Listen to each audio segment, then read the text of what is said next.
जय श्री राम, जय महाकाल, हर हर महादेव। तो आज के আমরা পৌঁছে গেছি বিহার। জয় হো বিহার কা লালা।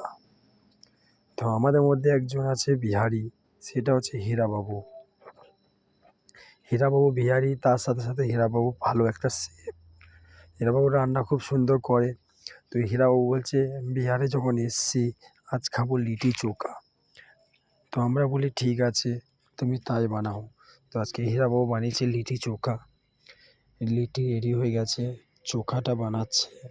আমি বেগুন খাই না, বেগুনে অ্যালার্জি আছে বলে আমার জন্য টমেটো ওরা বেগুন দিয়ে চোখা বানাচ্ছে। লিটিটা খাবো, কিন্তু দেখে খুব লোভ লাগছে, অনেকদিন পর খাচ্ছি। চলো আমাদের বিহারি বাবু লিটিটা কেমন বানিয়েছে জিজ্ঞাসা করা হোক। হীরা বাবু, হ্যাঁ বলো কি করে বানিয়েছো তুমি লিটিটা? লিটিটা বানিয়েছি দেখা যায় আমি এখানে গ্যাসটা বন্ধ করতে, এদিকে হয়ে গেছে কমপ্লিট। তো আমাদের কাছে কোনো কিছু ছিল না বলে আমরা তেলে ভেজে করেছি এই লিটিটা।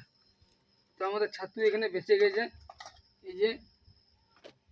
তো আমাদের এখানে বেগুন পোড়ানো হয়ে গেছে, টমেটো হয়ে গেছে। এখানে মন্দির আছে বলে নিরামিষ হবে, পেঁয়াজ দেওয়া যাবে না এখন। চলো নেক্সট, এদিকে ঘুরিয়ে দাও এবার। হয়ে গেছে। তুমি কিছু বলতে চাও বাবু?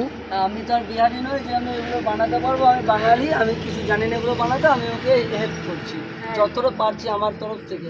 তাই বলছি একটা বীরভূমের ছেলে একটু একটু করে এগিয়ে যাচ্ছে, আপনারা পাশে থাকুন, লাইক কমেন্ট শেয়ার করতে ভুলবেন না, ভিডিওটা যতটা পারবেন ভাইরাল করবেন, কারণ এই যে একটা বীরভূমের ছেলে একটু একটু করে এগিয়ে যাচ্ছে কেদারনাথের দিকে।